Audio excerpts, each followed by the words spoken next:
ആദ്യം തന്നെ പരിശുദ്ധ അമ്മയ്ക്കും തിരുക്കുമാരനും 1000 നന്ദി പറയുന്നു. എൻ്റെ പേര് സെബിൻ. ഞാൻ വാഴവര സെൻറ്റ് മേരീസ് ഇടവാംഗമാണ്. ഇതെൻ്റെ ഭാര്യ നയന. ഞാൻ ഉടമ്പടി എടുത്തത് 2018 ജൂൺ മാസത്തിലാണ്. അപ്പോൾ അതിനു മുമ്പ് എൻ്റെ വൈഫ് കുവൈറ്റിലായിരുന്നു. അപ്പോൾ കല്യാണം കഴിഞ്ഞ് ഞാൻ അങ്ങോട്ട് ജോലിക്ക് ശ്രമിച്ചുകൊണ്ടിരിക്കുകയായിരുന്നു. അപ്പോൾ ഞാൻ ഫിസിയോതെറാപ്പിസ്റ്റാണ്. അപ്പോൾ എനിക്ക് വിസയിലും ജോലി ലഭിക്കാനൊക്കെ വളരെ തടസ്സങ്ങൾ നേരിട്ടു. ആ സമയത്ത് എനിക്കൊരു സ്വപ്നം ഉണ്ടാവുകയാണ്. അതായത് ഒരു മാലാഖയെ പോലെ ഒരാൾ വന്ന് ഞാൻ ഇങ്ങനെ ദർശനം കാണുകയാണ്. എൻ്റെ മുന്നിലിങ്ങനെ നിൽക്കുകയാണ്. അദ്ദേഹം പെട്ടെന്ന് അവിടെ ഒരു തോട് പോലെ എൻ്റെ പറമ്പിലാണ് ഞാൻ നിൽക്കുന്നത്. അപ്പോൾ തോട് പോലെ ഒരു സ്ഥലമുണ്ട്. അതിങ്ങനെ വറ്റി വരണ്ട് കിടക്കുകയാണ്.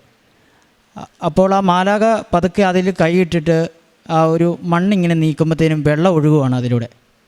എന്നിട്ട് എന്നോട് പറയുകയാണ്, പരിശുദ്ധ അമ്മയ്ക്ക് നിന്നെ ഒത്തിരി ഇഷ്ടമാണ്, നീ 500 ജപമാല ചൊല്ലണം. ഇതാണ് ആ ദർശനം. ഞാൻ രാവിലെ ഒരു 5:30 മണിയൊക്കെ ആകുമ്പോഴാണ് ഇത് കാണുന്നത്. ഇത് ഉടമ്പടി എടുക്കുന്നതിന് മുമ്പ് ഉണ്ടായ ഒരു ദർശനമാണിത്. അതുപോലെ തന്നെ ഞാനിത് വിശ്വസിച്ചു. ഞാൻ 500 ജപമാല ഒരു ദിവസം 8ഉം 10ഉം ജപമാല വെച്ച് 500 ജപമാല തയ്ച്ചു. അത് കഴിഞ്ഞിട്ട് കുറച്ചു കാലം കഴിയുമ്പോൾ ഞാൻ എറണാകുളത്താണ് അപ്പോൾ വർക്ക് ചെയ്തുകൊണ്ടിരുന്നത്. എറണാകുളത്ത് ഒരു പള്ളിയിൽ വെച്ച് എനിക്ക് ഇവിടുത്തെ അന്ന് 2018 കൃപാസനം. അന്ന് പലർക്കും അത്രയും അറിയത്തില്ല. അപ്പോൾ എനിക്ക് പള്ളിയുടെ മുന്നിലിരുന്ന് പത്രം കിട്ടുകയാണ്, കൃപാസനം. അതിലിങ്ങനെ എഴുതിയിട്ടുണ്ട്, ഉടമ്പടി ഉടനടി പരിഹാരം. അപ്പോൾ അതിനെ ഭയങ്കരമായിട്ട് ആകർഷിച്ചു. ഞാനതെടുത്തു. ഞാൻ അതിലെ കാര്യങ്ങൾ വായിച്ചു, സ്ഥലം മനസ്സിലാക്കി. ഞാൻ നേരെ ഇങ്ങോട്ട് പോന്നു. ഇവിടെ വന്നു. ആദ്യം ഉടമ്പടിയില്ല, ഞാൻ അന്ന് തപസ് ധ്യാനമാണ്. ആദ്യം തപസ് ധ്യാനമൊക്കെ കൂടി അച്ഛൻ്റെ ബ്ലെസ്സിങ്ങൊക്കെ മേടിച്ചു. അത് കഴിഞ്ഞ് പിന്നീട് വന്ന് ഞാൻ ഉടമ്പടി എടുത്തു. അത് കഴിഞ്ഞ് എൻ്റെ തടസ്സങ്ങളെല്ലാം മാറുകയാണ്. എല്ലാം മാറി എൻ്റെ പഴയ ഒരു ജീവിത രീതിയിൽ നിന്ന് ഒരു ടേണാണ് പിന്നെ നടക്കുന്നത്. വിശുദ്ധിയുള്ള ജീവിതം, വിശുദ്ധ കുർബാനയിൽ പങ്കെടുക്കുക, ബൈബിൾ വായന, ഇതെല്ലാം കുമ്പസാരം, ഇതെല്ലാം ഞാൻ അറിയാതെ തന്നെ സംഭവിക്കുകയാണ്. വലിയൊരു മാറ്റം. അത് കഴിഞ്ഞ് എനിക്ക് ജോലിയായി, ഞാൻ കുവൈറ്റിലായി. ഞാനിത് ഫോളോ ചെയ്തുകൊണ്ടിരുന്നു.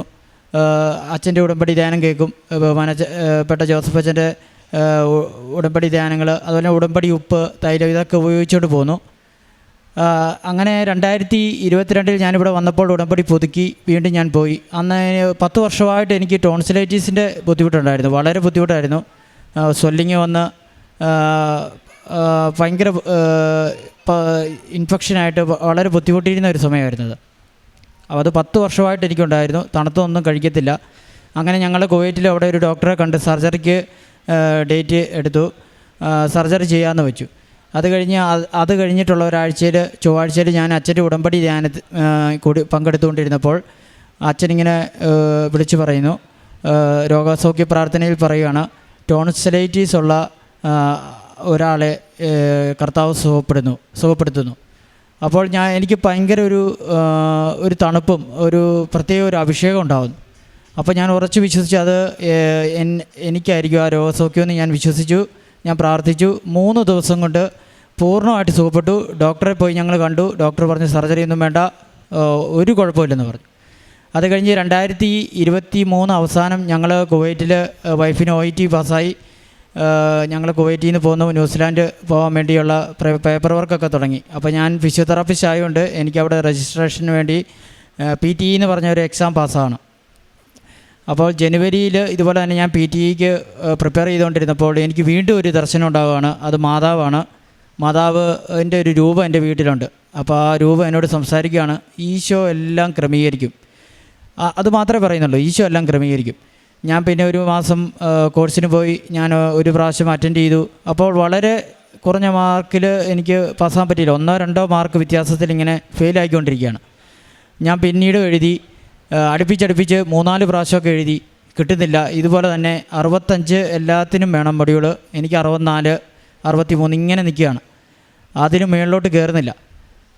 ഞാൻ പിന്നെ അപ്പം പിന്നെ ഞാൻ ഈ ഒരു അമ്മ പറഞ്ഞൊരു വാക്ക്, അതായത് ഈശോ എല്ലാം ക്രമീകരിക്കും, ഇത് മാത്രമേ എൻ്റെ മനസ്സിലുള്ളൂ. ഈശോ എല്ലാം ശരിയാക്കും, അമ്മയും ഈശോയും എന്നെ സഹായിക്കും. അതുപോലെ തന്നെ വൈഫ് എന്നെ സപ്പോർട്ട് ചെയ്തു. അവളും നല്ല പ്രാർത്ഥനയാണ്. ഞങ്ങൾ രണ്ടുപേരും ഒരുമിച്ച് പ്രാർത്ഥിച്ചു. പിന്നെ എക്സാം എഴുതി. പിന്നെ ഇത് തന്നെയാണ്. അങ്ങനെ ഞാൻ 9 തവണ എക്സാം എഴുതി.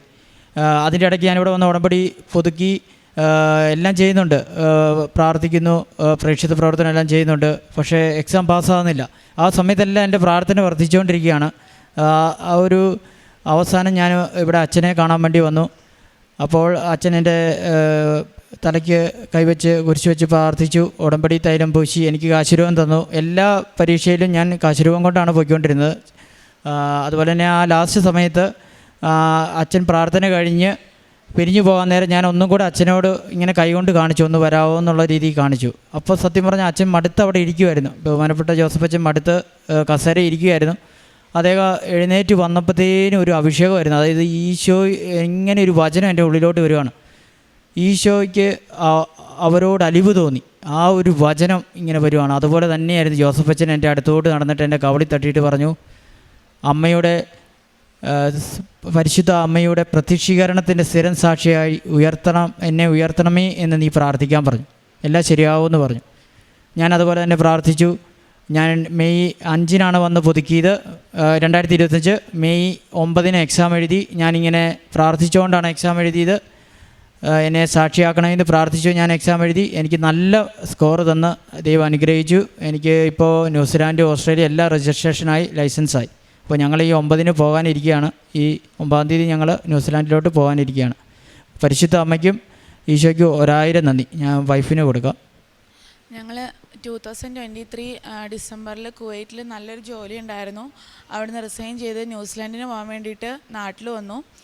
എല്ലാം പേപ്പർ വർക്കൊക്കെ കഴിഞ്ഞു. ഞങ്ങളിപ്പോൾ പോകാമെന്നുള്ള രീതിയിൽ എല്ലാവരോടും പറഞ്ഞു. അങ്ങനെ വിസയ്ക്ക് വെച്ച് കഴിഞ്ഞപ്പോഴത്തേനും പെട്ടെന്ന് ഏജൻസിയിൽ നിന്ന് വിളിക്കുകയാണ്, നിങ്ങൾക്ക് വിസയ്ക്ക് ഇടാൻ പറ്റത്തില്ല, OETയുടെ റിസൾട്ടിൽ ഡേറ്റ് ഓഫ് ബർത്ത് തെറ്റായിട്ടാണ് കാണിക്കണേ, പാസ്പോർട്ടിൽ നിന്ന് ചേഞ്ച് ചെയ്തിരിക്കുകയാണ്. അപ്പോൾ അതുകൊണ്ട് നിങ്ങൾക്ക് ഈ OETയുടെ റിസൾട്ട് വെച്ച് പോകാൻ പറ്റില്ല, നിങ്ങൾ ഒന്നുകൂടെ OET എഴുതുക, അല്ലെങ്കിൽ IELTS എഴുതുക, അങ്ങനെ പറയാം. ഭയങ്കര എളുപ്പമാണ് പറയാനായിട്ട്, പക്ഷെ നമ്മൾ എത്രത്തോളം സ്ട്രഗിൾ ചെയ്തിട്ടാണ് ഇവിടം വരെ എത്തിയെന്ന് നമുക്ക് മാത്രമേ അറിയുള്ളൂ. അപ്പോൾ എനിക്ക് ഏതായാലും അത് പറ്റില്ല എന്നായി. അപ്പം ഞാനൊരു വൈകുന്നേരം ഇത് അറിയണത്. ഞാൻ പെട്ടെന്ന് തന്നെ തീരുമാനം എടുത്തു, പിറ്റേന്ന് രാവിലെ കൃപാസനത്തിൽ പോവാം, അതായിരുന്നു എൻ്റെ തീരുമാനം. അങ്ങനെ ഞാനിവിടെ രാവിലെ വന്ന് വിശുദ്ധ കുർബാനയെ സംബന്ധിച്ചു. അതിന് ശേഷം ഞാൻ അച്ഛനെ കാണാനുള്ള ടോക്കൺ എടുത്തു, ഉടമ്പടി പുതുക്കി. അത് കഴിഞ്ഞിട്ട് അച്ഛനെ കാണാനായിട്ട് ഇവിടെ വന്നു, അച്ഛൻ പ്രാർത്ഥിച്ചു. അത് കഴിഞ്ഞിട്ട് ഞാൻ വീണ്ടും ഏജൻസീനെ വിളിച്ചിട്ട് പറഞ്ഞു, നിങ്ങൾ വിസയ്ക്ക് ഇടണമെന്ന് പറഞ്ഞു. അപ്പോൾ അവർ പറഞ്ഞു, ഇല്ല, വിസയ്ക്ക് ഇട്ട് കഴിഞ്ഞിട്ടുണ്ടെങ്കിൽ ഒരു വട്ടം നമുക്ക് റിജക്ഷൻ വന്നിട്ടുണ്ടെങ്കിൽ പിന്നെ നമുക്ക് വിസയ്ക്ക് അപ്ലൈ ചെയ്യാൻ ഭയങ്കര പാടാവുണ്ട്, നിങ്ങൾ എക്സാം എഴുതുക തന്നെയാണ് ഇതിനുള്ള പരിഹാരം എന്ന് പറഞ്ഞു. ഞാൻ പറഞ്ഞു, ഇല്ല, റിജക്ഷൻ വന്നോട്ടെ, കുഴപ്പമില്ല, അത് ഞാൻ ഫേസ് ചെയ്തോളാം, പക്ഷേ എനിക്ക് എന്താണേലും വിസയ്ക്ക് ഇട്ടേ പറ്റത്തുള്ളൂ എന്ന് പറഞ്ഞു. അങ്ങനെ അവർ എൻ്റെ നിർബന്ധപ്രകാരം വിസയ്ക്ക് ഇട്ടു. പക്ഷേ എൻ്റെ വിശ്വാസം, എനിക്കറിയാമായിരുന്നു മാതാവ് എന്നെ സഹായിക്കുമെന്ന്. അങ്ങനെ വിസയ്ക്ക് ഇട്ടപ്പോൾ അവർ പറഞ്ഞു 21 ഡേയ്സ് കഴിഞ്ഞിട്ടാണ് ഇതിന് എന്തെങ്കിലും അപ്ഡേറ്റ് ഉണ്ടാവത്തുള്ളൂ. അപ്പം ഞാൻ പറഞ്ഞു, അത് കുഴപ്പമില്ല എന്ന് പറഞ്ഞു. അങ്ങനെ ഞാൻ പ്രാർത്ഥിക്കാൻ തുടങ്ങി.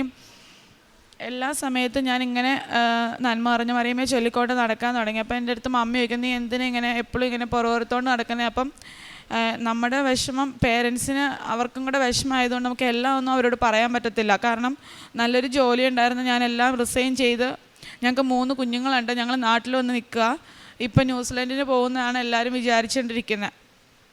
അങ്ങനെ ഞാൻ വിസയ്ക്ക് അപ്ലൈ ചെയ്തു. ഞാനിങ്ങനെ മൊബൈലിലൊക്കെ മെസ്സേജൊക്കെ വരുമ്പോഴത്തേനും പെട്ടെന്നങ്ങ് തുറന്നു നോക്കണ ഒരു ആളല്ല. പക്ഷേ ഞാൻ ഇങ്ങനെ രാവിലെ ഒരു ബ്രേക്ക്ഫാസ്റ്റ് കഴിഞ്ഞിട്ട് ഡിഷ് വാഷ് ചെയ്തുകൊണ്ടിരുന്ന സമയത്ത് ഒരു മെസ്സേജിൻ്റെ ടോൺ കേൾക്കുക. പെട്ടെന്ന് ഞാൻ എനിക്കത് തുറന്നു നോക്കാനായിട്ടൊരു പ്രേയർ ഉണ്ടായി. തുറന്നു നോക്കിയപ്പം അതെൻ്റെ വിസ വന്നതിൻ്റെ ഇമെയിലായിരുന്നു. 21 ദിവസമാണ് ഏജൻസി പറഞ്ഞിരുന്നത്, പക്ഷേ 3 ദിവസത്തിനുള്ളിൽ എനിക്ക് വിസ വന്നു. യാതൊരു തടസ്സമോ യാതൊരു ക്വയറീസോ ഒന്നും അതിനകത്തുണ്ടായില്ല. പക്ഷേ ഞാൻ OETയുടെ അവിടുന്ന് ഒരു മെയിൽ വാങ്ങിച്ചായിരുന്നു. ഇത് ഒരാൾ തന്നെയാണ്, അത് ഡേറ്റ് ഓഫ് ബർത്തിൽ ഒരു ചേഞ്ച് ഉണ്ട്, പക്ഷേ ഇത് അവർ ഡിക്ലെയർ ചെയ്ത് തന്നിരുന്നു. പക്ഷേ മാതാവിൻ്റെ ഒത്തിരി ഇടപെടൽ അതിനകത്തുണ്ടായെന്ന് ഞാൻ പൂർണ്ണമായിട്ട് വിശ്വസിക്കുന്നു. അതോടൊപ്പം അങ്ങനെ ഞാൻ കഴിഞ്ഞ ജൂൺ 30-ാം തീയതി 2024 ജൂൺ 30-ന് ഞാൻ ന്യൂസിലാൻഡിലോട്ട് പോയി. ജൂലൈ 31-ന് എൻ്റെ ക്യാപ്പ് കഴിഞ്ഞു. ഓഗസ്റ്റ് 20 ഒക്കെ ആയപ്പോഴത്തേനും എനിക്ക് എൻ്റെ ലൈസൻസ് കിട്ടി. ആ സമയത്ത് ഒരാൾക്ക് പോലും അവിടെ ജോലി കിട്ടുന്നില്ല. എല്ലാവരും തിരിച്ചു പോരുക, 6 മാസം നിന്നിട്ട് തിരിച്ചു പോരുന്നു, 3 മാസം നിന്നിട്ട് തിരിച്ചു പോരുന്നു, അങ്ങനെ ഒത്തിരി പ്രശ്നങ്ങളാണ്. പക്ഷേ എന്നെ സംബന്ധിച്ച് എനിക്ക് തിരിച്ചു പോയാൽ ജോലി ഒന്നുമില്ല. അപ്പം ഞാൻ എൻ്റെ അനിയനുണ്ട് അവരുടെ കൂടെ നിൽക്കുക. അപ്പം ഞാൻ ഇങ്ങനെ ശക്തമായി പ്രാർത്ഥിച്ചുകൊണ്ടിരിക്കുക. ഞാനിങ്ങനെ ഒരു ഇൻ്റർവ്യൂ കിട്ടി. ആ ഇൻ്റർവ്യൂവിന് പോകുന്നതിന് മുമ്പേ ലൈറ്റ് എ ക്യാൻഡിൽ പ്രെയർ ഇട്ട് പ്രാർത്ഥിച്ചു. അങ്ങനെ എൻ്റെ ബാച്ചിൽ എല്ലാവരും തിരിച്ച് നാട്ടിൽ പോയി. ആ സമയത്ത് ഈശോയും മാതാവും എനിക്കൊരു ജോലി നൽകി അനുഗ്രഹിച്ചു. ഞാൻ ജൂൺ ലാസ്റ്റാണ് പോയത്. ഒക്ടോബർ 17-ാം തീയതി ഞാൻ നല്ലൊരു ഫെസിലിറ്റിയിൽ ഇപ്പോൾ രജിസ്റ്റേർഡ് നഴ്സായിട്ട് ജോലി ചെയ്യുകയാണ്. ഈ 9-ാം തീയതി ഞാൻ കുട്ടികളെയും ഹസ്ബൻഡിനെയും കൊണ്ടുപോകാൻ വേണ്ടി വന്ന് ഞങ്ങൾ തിരിച്ചു പോവുക. അമ്മയും തിരുക്കുമാരനും ഞങ്ങൾക്ക് ചൊരിഞ്ഞു തന്ന ഈ എല്ലാ അനുഗ്രഹങ്ങൾക്കും കോടാനുകോടി നന്ദി പറയുകയാണ്. പ്രേക്ഷിത പ്രവർത്തനങ്ങൾ ഇവിടുന്ന് പത്രം വാങ്ങിയും ഓരോ വീടുകളിലും റെയിൽവേ സ്റ്റേഷനിലും ബസ് സ്റ്റാൻഡ്, ഓട്ടോറിക്ഷ സ്റ്റാൻഡ് തുടങ്ങിയ സ്ഥലങ്ങളിലെല്ലാം കൊണ്ടുപോയി കൊടുക്കും. അതുപോലെ തന്നെ ഞാൻ കുവൈറ്റിലായിരുന്നപ്പോൾ അവിടെ ചിലർ പത്രം വാങ്ങിച്ചിട്ട് വീടുകളിൽ ഫ്ലാറ്റുകളിൽ തന്നെ വെക്കുന്നുണ്ടായിരുന്നു കൊടുക്കാതെ. അപ്പോൾ അതൊക്കെ ഞാൻ വാങ്ങിച്ച് ഓരോ ഫ്ലാറ്റിലും കൊണ്ടുപോയി കൊടുക്കുമായിരുന്നു. അതുപോലെ തന്നെ ഈശോയെ ഏകരക്ഷകനായിട്ട് പറയാനായിട്ട് എനിക്കൊരു മടിയില്ലായിരുന്നു. അവിടെ ഞാൻ കുവൈറ്റിൽ വർക്ക് ചെയ്തുകൊണ്ടിരുന്നപ്പോൾ ഈ കുവൈറ്റീസ് വന്ന് നമ്മളോട് ഇങ്ങനെ അവരുടെ ദൈവത്തെക്കുറിച്ച് പറയുമായിരുന്നു. അപ്പോൾ ഞാൻ എൻ്റെ സ്റ്റാൻഡിൽ നിൽക്കുമായിരുന്നു. ഞാൻ പറയുമായിരുന്നു Jesus is the only saviour എന്ന് ഞാൻ പറയുമായിരുന്നു. അപ്പം എനിക്കത് പറയാനുള്ള ധൈര്യം ഉണ്ടായപ്പോൾ. അപ്പോൾ അതല്ല, ഈ ഉടമ്പടി എടുത്ത ശേഷമാണ് എനിക്ക് ഇതെല്ലാം സാധിച്ചത്. അതുപോലെ തന്നെ 2 ആഴ്ച കൂടുമ്പോഴുള്ള കുമ്പസാരം. പിന്നെ ഞാനൊരു ഫിസിയോതെറാപ്പിസ്റ്റാണ്. ഞാൻ പേഷ്യൻസിനെ ട്രീറ്റ് ചെയ്യുമ്പം ഈ അവരോട് ചിലപ്പോൾ എന്നോട് കാണാം, നമുക്ക് ഉടമ്പടി എടുത്തവരുണ്ടാവാം, ഇപ്പോൾ മാതാവിനെ അറിയത്തില്ലാത്തവരുണ്ടാവാം. അപ്പോൾ അവരോടെല്ലാം ഞാൻ പറയും. അപ്പം ഉടമ്പടി തൈലവും ഉടമ്പടി ഉപ്പും ഒക്കെ ഞാൻ അവർക്ക് കൊണ്ടു കൊടുക്കുകയും അത് ഉപയോഗിക്കുകയും അങ്ങനെ അസാധ്യമെന്ന് കരുതുന്ന എന്ന് വെച്ചാൽ ഒരിക്കലും ശരിയാകാത്ത ചില കേസുകൾ വരെ ഉടമ്പടി തൈലവും ഉടമ്പടി ഉപ്പും ഉപയോഗിച്ച വഴി നല്ല റിക്കവറി പേഷ്യൻസിന് കിട്ടിയിട്ടുണ്ട്. പിന്നെ സോഷ്യൽ മീഡിയ വഴി ഷെയർ ചെയ്യും. എനിക്ക് ഒരു ഇൻസ്റ്റാഗ്രാം പേജുണ്ട്. അപ്പോൾ അതിലൂടെ മാതാവിനെയും ഈശോയും ഒക്കെ ബൈബിൾ വചനങ്ങളെല്ലാം ഷെയർ ചെയ്യുന്നുണ്ട്. പിന്നെ മറ്റുള്ളവർക്ക് ആദ്യ നാളുകളിൽ ഉടമ്പടിയെക്കുറിച്ച് 2018 ഉടമ്പടി എടുത്തതാണ് ഞാൻ. അപ്പോൾ അന്ന് ഉടമ്പടി എടുക്കുന്നത് എങ്ങനെയാണെന്ന് അറിയത്തില്ലാതെ ഒരുപാട് പേര്, അപ്പോൾ അന്ന് ഞാൻ ഉടമ്പടി എടുത്ത് കൊണ്ട് എന്നെ അറിയാവുന്നവർ ഒത്തിരി പേര് എങ്ങനെയാണ് ഇത് ചെയ്യേണ്ടത് എന്നൊക്കെ ഒരുപാട് പേര് എന്നോട് വിളിച്ചു ചോദിക്കുമായിരുന്നു. അവർക്കെല്ലാം പറഞ്ഞു കൊടുക്കാനായിട്ട് അപ്പോൾ സാധിച്ചു. ഈശോയ്ക്കും തിരുക്കുമാരനും 1000 നന്ദി. ജെറമിയ 7:23 എൻ്റെ വാക്ക് അനുസരിക്കുവിൻ, ഞാൻ നിങ്ങളുടെ ദൈവവും നിങ്ങൾ എൻ്റെ ജനവുമായിരിക്കും. ഞാൻ നിങ്ങളോട് കൽപ്പിക്കുന്ന മാർഗത്തിലൂടെ ചരിക്കുവിൻ, നിങ്ങൾക്ക് ശുഭമായിരിക്കും. സെബിൻ സെബാസ്റ്റ്യൻ എന്ന ഈ സഹോദരനും ഭാര്യ നയനയും ഉടമ്പടി ജീവിതത്തിൽ ലഭിച്ച വലിയ ദൈവാനുഭവങ്ങളെ അമ്മ മാതാവിൻ്റെ തിരുനടയിൽ സന്തോഷത്തോടെ സാക്ഷ്യപ്പെടുത്തുകയാണ്. സെബിൻ പറഞ്ഞു തുടങ്ങിയത് 2018 മകന് ലഭിച്ച ഒരു സ്വപ്നത്തിലൂടെയാണ് അമ്മ മാതാവിനരികിലേക്കുള്ള ജീവിതം മകൻ ചേർത്ത് വയ്ക്കുന്നത്. 500 ജപമാല ചൊല്ലുവാനുള്ള സ്വപ്നമാണ് മകന് ലഭിച്ചത്. അത് ഒത്തിരി നമ്പരല്ലേ, പ്രയാസമല്ലേ എന്ന് കരുതി വേണമെങ്കിൽ അത് തട്ടുനീക്കി കളയാമായിരുന്നു.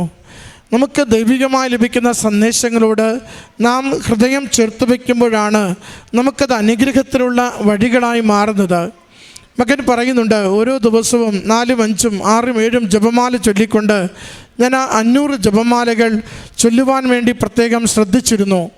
അങ്ങനെയാണ് അവിചാരിതമായി കൃപാസനം പത്രം കിട്ടുന്നതും ഇവിടെ അമ്മയുടെ അരികിൽ വന്ന തപസ് ധ്യാനം കൂടുന്നതും. അത് കുറേ കൂടി ജീവിതത്തെ എങ്ങനെ മാറ്റിയെന്നാണ് സഹോദരൻ ആദ്യം സാക്ഷ്യപ്പെടുത്തുന്നത്. നാം ഓരോരുത്തരും മരിയൻ ഉടമ്പടി എടുക്കുമ്പോൾ അതിൻ്റെ ആദ്യത്തെ പ്രമിസസ്, അതിൻ്റെ ആദ്യം നമുക്ക് വേണ്ട ജീവിതത്തിൻ്റെ വ്യത്യാസം നമ്മുടെ സ്വഭാവം എങ്ങനെ മാറുന്നു, നമ്മുടെ താല്പര്യങ്ങൾ എങ്ങനെ മാറുന്നു, നമ്മുടെ കാഴ്ചപ്പാടുകൾക്ക് എന്ത് വ്യത്യാസമുണ്ടാവുന്നു, നമ്മുടെ ബന്ധങ്ങൾ എങ്ങനെ വിശുദ്ധീകരിക്കപ്പെടുന്നു, നമുക്ക് മറ്റുള്ളവരോടുള്ള നമ്മുടെ ഇടപെടലുകൾ എത്ര കണ്ട് വിശുദ്ധമായി തീരുന്നു എന്നൊക്കെയാണ്. ഉടമ്പടി നമുക്ക് ആന്തരികവും ബാഹ്യവുമായ യാതൊരു മാറ്റവും കൊണ്ടുവരുന്നില്ലെങ്കിൽ ആ ഉടമ്പടി പേപ്പറിൽ മാത്രമേ ഉള്ളൂ, ജീവിതത്തിലില്ല. അതുകൊണ്ട് ഉടമ്പടി നമ്മളെ കൈപിടിച്ച് നടത്തുന്നത് ആന്തരികവും ബാഹ്യവുമായ ജീവിത വിശുദ്ധിയിലേക്കും ദൈവത്തിന് ഇഷ്ടപ്പെടുന്ന പെരുമാറ്റ രീതികളിലേക്ക് നമ്മുടെ ജീവിതത്തെ മാറ്റുന്ന ഏറ്റവും ത്യാഗമുള്ള, ഏറ്റവും ഗൗരവമുള്ള തീരുമാനങ്ങൾ എടുക്കുന്ന പ്രക്രിയയിലേക്കുമാണ്. അതാണ് ഉടമ്പടിയുടെ ആദ്യത്തെ നിബന്ധനകളിൽ നാം ഓരോന്ന് വായിച്ച് പാലിക്കുവാൻ ശ്രമിക്കുമ്പോൾ നമുക്ക് ജഡികമായ പ്രവണതകൾ ഏറെയുള്ള വ്യക്തികളാണ്. ഈ ജഡിക പ്രവണതകൾക്കപ്പുറം ആത്മാവിൻ്റെ ഫലങ്ങൾ ഉള്ള ജീവിതങ്ങളായി മാറുന്നതിന് വേണ്ടി നാം നടത്തുന്ന ത്യാഗപൂർണമായ തീർത്ഥാടനമാണ് ഉടമ്പടി ജീവിതത്തിൽ ഓരോ ദിവസവും നിർവഹിച്ചു കൊണ്ടിരിക്കുന്നത്. ആത്മാവിൻ്റെ ഫലം പുറപ്പെടുവിക്കുന്ന ജീവിതമായി നമ്മുടേത് മാറ്റുക, ക്ഷമയുള്ളവരായി മാറുക, ഭക്തിയുള്ളവരായി മാറുക, വിവേകമുള്ളവരായി മാറുക, ആത്മസംയമനമുള്ളവരായി മാറുക. അങ്ങനെ ജീവിതത്തെ തന്നെ നാം ആയിരിക്കുന്ന സ്വഭാവ വിശേഷങ്ങളിൽ നിന്നും നാം എങ്ങനെയാണോ ജീവിക്കേണ്ടത്, ദൈവത്തിന് ഹിതകരമായി ജീവിക്കേണ്ടത്, ആ രീതിയിലേക്ക് നമ്മുടെ ജീവിതത്തെ മാറ്റുവാൻ മരിയൻ ഉടമ്പടി നമ്മളെ സഹായിക്കുന്നുണ്ട്. ആ ഒരു മാറ്റത്തിലാണ് നമ്മുടെ നിയോഗങ്ങൾ പോലും അനുഗ്രഹമായിട്ട് മാറുന്നത്. സഹോദരൻ പറയുന്നുണ്ട്, ജീവിതം ഇങ്ങനെ ഒരു പ്രതിസന്ധിയിലൂടെയൊക്കെ പോകുമ്പോൾ അല്പം കൂടി ജീവിത സാഹചര്യം മെച്ചപ്പെടണമെന്ന് കരുതി ആഗ്രഹിച്ച് പ്രാർത്ഥിക്കുന്ന നാളുകളിൽ വീണ്ടും അമ്മ മാതാവ് മകനെ സ്വപ്നത്തിലൂടെയാണ് തേടിയെത്തുന്നത്, മകന് വാക്കാണ് കേൾക്കുന്നത്. നമ്മുടെ ലഭിക്കുന്ന സന്ദേശങ്ങളിൽ നിയോഗവുമായി ബന്ധപ്പെട്ടുള്ള ലക്ഷ്യങ്ങളുണ്ടാവും. ഉടമ്പടിയിൽ എപ്പോഴും അതാണ്. ഉടമ്പടിയിൽ നമുക്കൊരു സന്ദേശം ലഭിച്ചാൽ, ഒരു മെസ്സേജ് ലഭിച്ചാൽ, ഒരു കാര്യം നമുക്ക് ഡിക്റ്റേറ്റ് ചെയ്താൽ അത് നമ്മുടെ നിയോഗവുമായി ബന്ധമുണ്ടാവും. എല്ലാം ക്രമീകരിക്കപ്പെടും. അതാണ് കൊടുത്ത സന്ദേശം. എല്ലാം ക്രമീകരിക്കപ്പെടും. ജോലി ക്രമീകരിക്കപ്പെടുന്നു, എക്സാം വിജയിക്കുന്ന വിധത്തിൽ ക്രമീകരിക്കപ്പെടുന്നു, മകളുടെ ജോലിയും പഠിത്തവും ക്രമീകരിക്കപ്പെടുന്നു, വിദേശത്തുള്ള വാസത്തിൽ അവിടെയുള്ള എല്ലാ ക്ലേശങ്ങളും തരണം ചെയ്യുവാൻ പറ്റും വിധം ജീവിത വിഷയങ്ങൾ ഏറ്റെടുത്ത് അമ്മ മാതാവ് അനുഗ്രഹമായി അനുകൂലമായി മകൾക്ക് മാറ്റിക്കൊടുക്കപ്പെടുന്നു. അതാണ് എല്ലാം ക്രമീകരിക്കപ്പെടുമെന്നൊരു വാചകമാണ് തനിക്ക് സ്വപ്നത്തിലൂടെ ലഭിക്കുന്നതെങ്കിലും അത് അമ്മ കൈമാറിയ സന്ദേശമാകുമ്പോൾ അതിനെൻ്റെ ജീവിതത്തെക്കുറിച്ചുള്ള പദ്ധതി അമ്മ മാതാവിനുണ്ടെന്നും ഈശോയിലൂടെ അത് നിവർത്തിച്ചു തരുമെന്നും ഉടമ്പടിയിലുള്ളവർ സംശയമില്ലാതെ വിശ്വസിക്കുകയാണ്. പിന്നീട് അവർ നടത്തുന്ന പരിശ്രമങ്ങളിൽ ദൈവികമായ ഇടപെടലുകളാണ് നിരന്തരം കാണുന്നത്. മകൻ വിദേശത്തേക്ക് പോകുവാൻ, ജോലി കിട്ടുവാൻ വേണ്ടി പരീക്ഷ എഴുതി. അത് യൂറോപ്പിലേക്കുള്ള പരീക്ഷ മകൻ വിജയിച്ചു.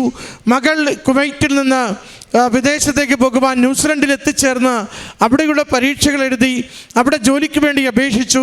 അതും അമ്മ മാതാവ് അനുകൂലമായി അനുവദിച്ചു നൽകുന്നു.